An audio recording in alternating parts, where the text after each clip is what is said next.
Could Rico Dowdle be the Cowboys' next lead running back? All that and more in this episode of the Locked On Cowboys podcast.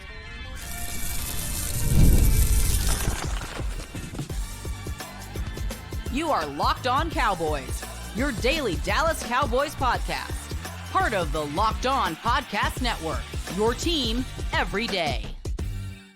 Welcome back to the Locked On Cowboys podcast, part of the Locked On Podcast Network, your team every day. We'd like to thank you for making us your first listen of the day. I am your host, Marcus Mosher. You can follow me on Twitter at Marcus_Mosher. Joining me today, as always, is Landon McCool. You can follow him on Twitter at McCoolBCB. On today's show, we're going to answer some more of your Twitter questions. We got so many great ones on Wednesday that we thought we'd answer some more today. Our first question comes from Pfizer Sosa, which is a great name. Why is everybody convinced that Rico Dowdle can't be a lead back? What is he missing? I like what I've seen in the limited playing time he has been given so far. Well, I don't know that everyone is feeling that way. You know, I think that in my mind, you know, when we're kind of arranging this situation and talking about the running back room, Rico Dowdle is the lead back, if you want to call it that. I think that, you know, it's different to be a lead back when you're talking about, you know, the sole back or the focus of the offense, right? Kind of a running back one and then a true running back two, that sort of situation. But that's not what the Cowboys are necessarily doing. The Cowboys are kind of, you know, cobbling together a committee. And I think that in that committee right now, Rico is the kind of featured back or the main first back, I guess is the best way to put it. And I think we just haven't, you know, discussed the fact that is the case. I think we've discussed a lot about how the Cowboys still need to add talent here. And I do think that they still do. And I think that we've discussed that the Cowboys need to add kind of a juice player to kind of, you know, step in and give a little bit of an alternate, you know, feel to the running attack when Rico or whoever is off the field. But in my opinion, in my mind, I've always viewed Rico as the guy that is the first guy to get carries, you know, and the first guy to kind of be the head of the spear for the running attack. I think it's, like I said, I think it's different when you're talking about a situation where you're out to find your running back to be the only running back. You know, that's a different situation. But since we're talking about more of a committee situation, yeah, I mean, I've always kind of viewed Rico as the first guy off the bench in that committee. And whether that, you know, is a lead back or not, I've always felt like he could do that. And that based on what we saw last year, he's proved that I think he's earned that right and that ability to kind of get that first shot off the bench. Let's talk about what he did last year. And if you're watching with us on YouTube right now, you see the graphic ahead of you. This is from Pro Football Focus, 53rd percentile rushing grade, 67th percentile yards after contact per attempt. These are all very good numbers. 75th percentile receiving grade, 81st percentile missed tackles forced per reception, 83rd percentile yards per route run, and then 98th percentile fumble rate. Those are all really, really good numbers for a player that was, I mean, this is really his first year of being on an NFL field during the regular season. But I think that's probably why I'm not sure the Cowboys can fully trust him yet, is there's a pretty extensive injury history here, right? Yeah. Like, there was a neck injury. Even this year, he battled through, I think it was a knee injury. I think he played through it. I wonder if they feel like we really like Rico, but we don't know if we can rely on him to be the guy that we're going to give 250 carries to because of the past injury stuff. Well, I mean, I think that's part of the reason that in not even just specific to Rico, right? I think that's part of the reason that you go with a committee back situation, right? To kind of spread that wear and tear out over a couple of different backs. So you're not, you know, becoming overly reliant on one back just to have him trail at the end of the season or fall off at the end of the season because he got too many touches and his body got worn out. Yeah, and I think that, you know, it's the injury history is worth noting here with Rico, because that seems to be kind of the knock on him since he's been a pro. You know, I think he's shown since he's been in the league that he belongs physically, that he has the talent to play the position. I think the issue has always been kind of, he gets some momentum in training camp or in preseason, and then an injury hits and he kind of stumbles back. And again, part of the other issue is that he's had two other guys that in front of him at different points that have been main focuses of the run game, in Ezekiel Elliott and Tony Pollard. Now Pollard's gone, Zeke is back, but Zeke is definitely not going to be impeding on Rico's opportunities here. So the question now becomes, can he, maintain his health in order to kind of maintain that spot? And the Cowboys are, hedging their bets a little bit, right? By bringing in Zeke and some of these other folks that, Malik Davis is, in some ways is a Rico Dowdle hedge, right? Yeah, and he's a practice squad guy that I think can give you 80% of what Rico can do. And I think that's what they're hoping for. I think you're right. That they want Dowdle to kind of take that job and grab it by the horns and never relinquish it. But the injury history is real, and you can't get so far into training camp relying on someone with an injury history just to have it fall in front of you without a backup plan of some sort. So. And I wonder if this is why we haven't seen a lot of movement in terms of a trade or a bigger name sign. I mean, I guess Zeke is a big name signing, but like somebody that's different, right? Because maybe they would just like to see what an offseason looks like of Rico and Zeke, and then whatever third running back you have, whether it's Deuce Vaughn, maybe it's more Hunter Lipke for the Hunter Lipke fans out there. The only thing that's a little bit concerning is he turns 26 this offseason. So this isn't like a 22 or 23-year-old running back that you're kind of grooming for this job. Like, his prime is right now. I mean, and maybe that's a good thing. Maybe that's all they care about is like, hey, we just need somebody that can produce right now. We'll worry about the future of the running back position later. Can you eat up innings for us this year? And if the answer is yes, then you're going to get the job.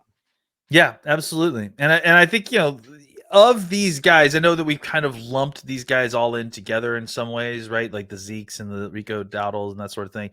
Of those guys, Dowdle has a magnitude of explosion more than the rest of them. Yes. Right? No, he's not Tony Pollard, but no, he's not Tony Pollard. Give you a little bit more juice at the second level. Yeah, absolutely. And a guy that can make folks miss and, run through tackles, right? In that sense. So I do think that, you still would like some more juice, right? In this backfield. But I think that, for us to kind of look at all these backs right now at where they are in their careers and to view them all as the same isn't necessarily fair to Dowdle, who, like I said, can be that bigger back, but has shown you a little bit more explosiveness than what you would expect from, especially a guy that, is an undrafted free agent. That's that kind of combination of big bruising style that with a little bit of explosion usually costs you a little bit more. The Cowboys were able to kind of get a discount because of some issues with Dowdle and the falling out of the coaches at South Carolina. So take advantage of that. Don't look at where he came from. Look at the game tape we saw last year and what you saw. I think, the stats that Marcus just put up there from PFF kind of tell a tale as well, that this is a guy that is more than just an undrafted free agent who can get you by. I think he can be a playmaker. But again, the injury stuff, that's what gives you pause. And that's why you kind of need to insulate yourself from being over reliant on his health. The way that this running backs don't matter conversation works is if you have a replacement level running back behind a good offensive line. I think Dowdle has the chance to be that replacement level running back. I'm a little bit concerned the other players on the roster maybe aren't replacement level, but I think Dowdle can do that in maybe a little bit more. And that's why I'm excited about what it would potentially look like if he is the touch leader in a backfield with him, Zeke, and whoever else you put back there. All right. Well, let's talk about the big picture plan for the Dallas Cowboys. Why are they doing what they're doing this offseason? We will get to that next. This episode is brought to you by Yahoo Finance. When it comes to your financial future, you think that you've done it all. You've saved, you've researched, you've invested all that you can. Now you need to take those investments to the next level by using what every financial great uses, and that's Yahoo Finance. For more than 25 years, Yahoo Finance has been the brand behind every great investor. Whether you're a seasoned investor or you're just looking for some extra guidance, Yahoo Finance gives you all the tools and the data you need in just one place. They are the number one finance destination, producing a holistic look at the financial news cycle, including breaking news, original editorial perspective, analyst ratings, independent research, customizable charts, and so much more. With a community of over 90 million users each month, their real strength is helping you on your way to financial success. For comprehensive financial news and analysis, visit the brand behind every great investor, yahoofinance.com. Again, the number one financial destination, yahoofinance.com. That is yahoofinance.com. This episode is brought to you by eBay Motors. Passion, drive, and patience. That's the formula for winning championships, and it's also what keeps your ride or die alive. eBay Motors has everything you need to maintain your vehicle and level it up to peak performance. Superchargers, roof racks, exhaust kits, LED headlights, and more. Whether you're into speed, power, or style, eBay Motors has got you covered. With over 122 million parts for your number one ride or die, you'll always find exactly what you're looking for. And with eBay Guaranteed Fit, your part is guaranteed to fit your ride every time or your money back. Because with eBay Motors, you're burning rubber and not cash. With all the parts you need at the prices you want, it's easy to make your car the MVP and bring home huge wins. Keep your ride or die alive at ebaymotors.com. Eligible items only. Exclusions apply. eBay Guaranteed Fit only available to U.S. customers. Welcome back to the Locked On Cowboys podcast. We want to let you know about Locked On Sports Today. Are you watching Fox Sports or ESPN on your TV all day? Are you having to turn down the volume because of all that shouting?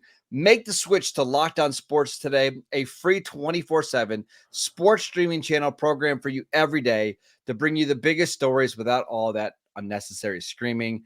Locked On Sports Today brings you can't-miss analysis, opinions, and news, streaming 24/7 on YouTube or on the free Amazon Fire TV channels app, part of the Locked On Podcast Network, your team every day. All right, Landon, our next question comes from Cowboy Jeff. He wants to know, can we get a prediction, or can you guys tell us what the overall strategy for the Cowboys is this year, next year, and beyond? I feel like the more and more we get into this season, it feels like this season is kind of a slow play. Like they just decided that they didn't want to make a decision on whether they were going to do a reset or kind of reload, and they've just kind of slowed everything down. They decided to not be big players in free agency. I think that part of that was that they are wanting to get back in front of the comp pick formula kind of juggernaut, right? They want to get back into a situation where they go into these drafts with a lot of ammo in their pockets, right? Yeah. And I think that was sort of that's always been a continued strategy. And I think that the reason that it's really kind of been so obvious, right, is because this was the year in which the timing of this huge draft class in which you had a whole bunch of picks kind of started to come through. You lost a lot more players than you normally feel like you do in an off season, I guess is probably the way to say it. Even though the Cowboys are still, I think, we're the top 5 in like roster retention, or if I'm not mistaken, it's like something like 75% of the roster is back, right? And I think that the situation with Parsons and with Lamb and with Dak and the contracts and the fact that you're having to pay 3 players that are at the 3 most expensive positions in the NFL, or 3 of the most expensive positions in the NFL. And they're having to kind of slow play the situation, right? Because the Lamb situation is not just a negotiation between the Cowboys and CeeDee Lamb. It's a kind of a larger discussion on wide receiver pay and the agency that represents the big 3 that are kind of all free agents there. Dak Prescott has been made a more difficult situation because I think that part of them feels like they can save more money by waiting a year. Dak may not be thrilled about that situation, and that may actually hurt, the Dak and Cowboys relationship. I'm not sure. So I think that right now they're kind of just trying to slow play a lot of this stuff to see how it develops, how it plays out. I would be interested. I mean, again, this is obviously I'm interested in this, but I'm interested to see exactly if this deal gets done between Dak and the Cowboys before training camp or during training camp, right? Because if it doesn't, I think that, the Cowboys may lean more into the idea of this is the year. This is it. Like, and if it doesn't happen this year, then we're blowing it up. We've got too many kind of ties that are going to be ending at this. Like, we have a head coach that's on an expiring contract. We currently have a quarterback that's on an expiring contract. We've got a right guard who is a huge portion of face of the franchise that's coming up on another contract. And there's just several, Tank Lawrence, another guy, another leader, right? That kind of represents the old guard, that he's also on an expiring contract. So there is a very clean way for this team to kind of cut bait and completely start over next year if they want to take advantage of that. But I think it all depends on exactly how this Dak Prescott contract weighs out. And this is all a long way of saying that I don't know that the Cowboys have made a lot of moves either way, like going all. We talk in these terms of going all in versus setting up for the future. I feel like they've kind of played it right down the middle and sort of so that they can try to get both, which has always been part of their issue. I still think, like, despite all of that, despite all the hand wringing that we've done, like I mentioned, this team still has 75% of the start of the team that it had last year. How many All-Pros are they bringing back? Yeah, I mean, still has Dak Prescott, still has CeeDee Lamb, still is getting an All-Pro, gaining an All-Pro that they didn't have last year in Trayvon Diggs, right? Yeah. So that's why this is difficult, because it's like, it does feel like this Cowboys team could, in its sleep, go have a halfway off season and still win 12 games, and still win 10 to 12 games, which ultimately is not what we're trying to do. Like, ultimately we're trying to get past that. But, like, as far as this idea that this team is no good or this is going to regress, I just don't see that either. Like, I don't see this team regressing that far away from where they were. I just don't know that they're going to ever. I just don't know that they can get better than where they were last year. But I have no doubt that they'll be probably as good. I think you and I talked about this a couple months ago. I wonder with how, not just because they lost to the Packers, but because of how badly they lost after the Packers, if the Cowboys felt like our roster is never going to be better than what it was, we're never going to be healthier than what it was. How many All-Pros did they have on that team? Yes. Let's stop throwing more money onto this team and kind of just pull things back. We know we're still going to be competitive, but let's kind of have an off ramp in case this thing gets really ugly. Now, I don't think it will, because when you have Dak and CD and Micah and all these guys, you're not going to be bad. But if things do get bad, now you have at least a couple outs. I want to also mention something else. Everybody has been talking about the 3 big extensions that are coming up: Dak, CD, and Micah. Yep. I'm going to put 2 more on your radar that I just want that I've been monitoring. Tyler Smith, I know, is going into year 3, so he could actually get a contract extension after this year. The guard market blew up this offseason. Landon Dickerson is getting $21 million a year. Which is ridiculous. Robert Hunt is getting $20.5 million a year. You're going to be paying your left guard, maybe your eventually left tackle, if things don't work out with Tyler Guyton, in 2 years, $25 million a year. Like, it's just coming, right?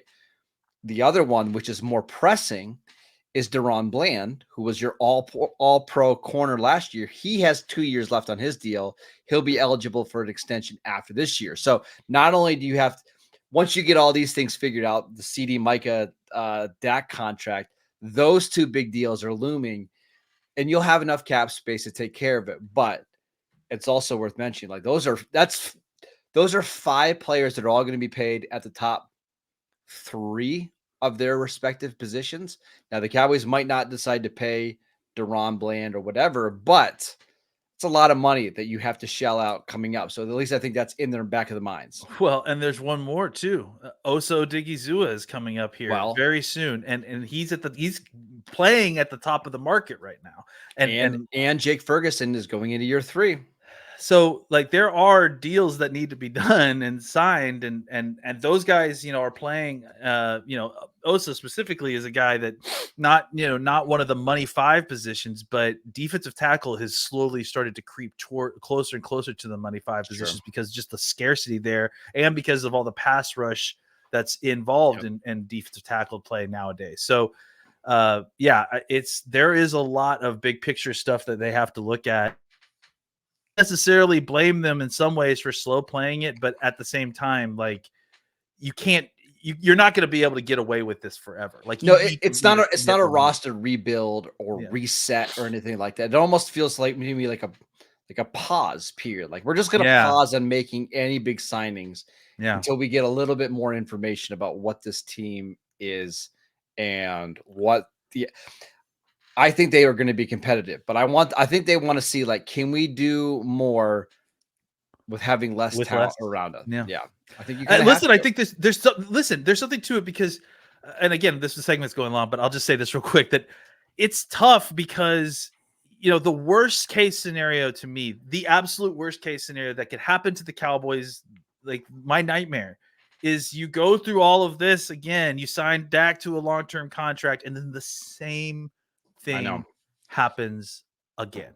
I know. Like, and now you're stuck. Now you're stuck long term with this situation, and you're having to realize that it may not be enough. So, I have a feeling that is a nightmare that's in Jerry Jones's mind as well, and he's willing to do everything up to commit long term to this current roster. I agree. For this year. All right, I want to talk a little bit about Duke Manyweather, who has been working with not 1, not 2, but 3 rookie Cowboy offensive linemen this offseason. What is the key to his success when it comes to Cowboys offensive linemen? We will get to that next. This episode is brought to you by BetterHelp. Sometimes we all need the opportunity to get something off of our chest. Big or small, certain things can really start to get to you. It's important to let that out, especially to someone who is unbiased in your life.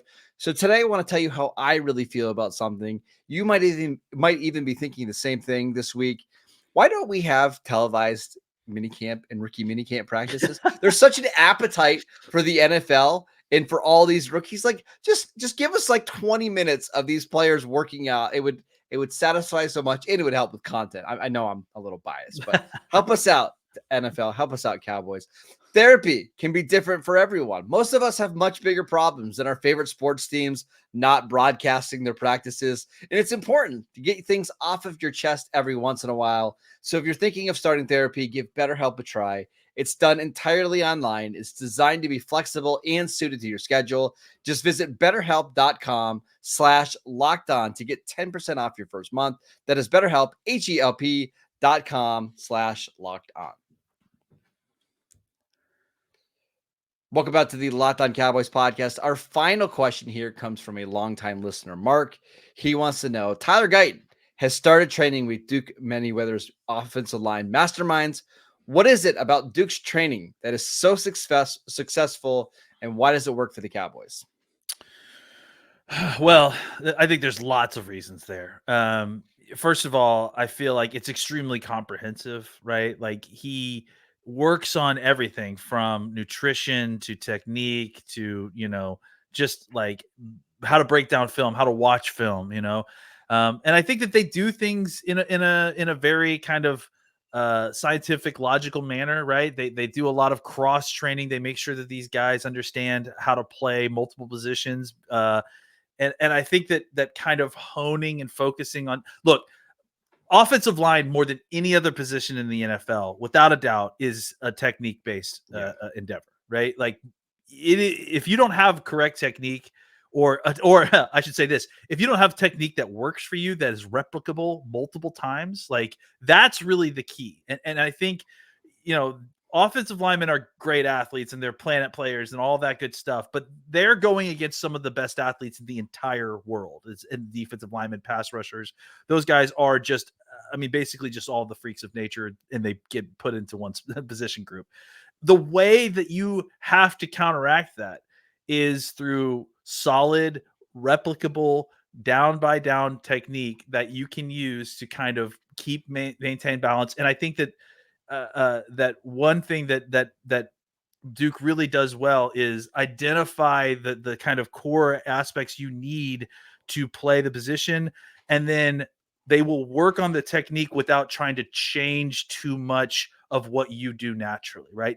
Duke understands that sometimes you can win ugly, and then that winning ugly is more just about becoming more comfortable with your own technique and in your own body. So that and combined in the fact that specifically for the Cowboys, obviously having him, in Frisco, basically in the Star facility working, it just kind of makes for a very clean situation for these young guys who, when you're a rookie or when you're a young person in general, like being put into a situation where you can kind of just do the same thing every single day is really, positive influence in making sure that you kind of continue to get better. Just that monotony, that ability. Hey, I'm getting up at 8 a.m. I'm working out. I'm going to Duke's. We work from 9 to 12, blah, blah, blah. And it gives them a level of consistency that's going to go right into what they're going to do at the Star for rookie mini camps and then OTAs beyond that. I texted an offensive lineman who I'm not sure if he is currently working with Duke, but has worked with Duke. And I got some quotes that I wanted to give you. Let's hear them. Yeah, that's great. He said one of the differences, he said, a lot of the places that you go to work on your stuff is cookie cutter in the ways that they train you. But with Duke, you never feel that way. What he'll do is he'll find your weakness on film, and then they'll target that until it becomes a strength. And that's what's going to make you a better football player for this reason. I always felt like he had my best interest at heart. And I think that sets him apart. His eye for seeing what each individual player needs out of him is impressive and important. Most importantly, he teaches technique that works with the current coaching staff that the player is playing for. And I think that matters, right? So you're not getting different voices in your head when you're trying to work on your technique. By the way, he says that they don't start their practices at 8. It's actually 6 o'clock, and you better be there before 6. 6 is when they are starting training. So you better be there before that. So I just thought that was interesting that they're going to work on your weakness first before they do anything else. And then we'll work on other parts of your game. Just want to mention some of the offensive linemen that he's currently working with the Cowboys. Yeah. Tyler Guyton, who they've been working at left tackle. Cooper Beebe, who's been working at center. Nathan Thomas, who the Cowboys drafted in the 7th round. Brock Hoffman has been working with Duke all offseason long. Zach Martin's obviously there. Terrence Steele is somebody who has not missed a single session the entire time. So basically, Duke is your de facto offensive line coach. So we appreciate you, Duke. And to drive it home, he really is good friends with Mike Solari. Like, it sounds like they actually are buddies from way back as well. So that's always good. I know that Duke has not always seen eye to eye with some of the offensive line coaches that have been here while he was here, but it does sound like there is a lot of respect between these two coaches. So that's a good sign for at least making sure that technique and everything is lined up, from Duke's academy all the way into OTAs and mini camps. Speaking of rookie mini camps, we're going to have some notes and news and nuggets coming out on Monday's show. So make sure you guys tune in for that. Go download the podcast wherever you get your podcasts. We are free and available on all platforms. Follow Landon on Twitter at McCoolBCB. I'm at Marcus_Mosier. Enjoy your weekend. We will see you right back here on Monday.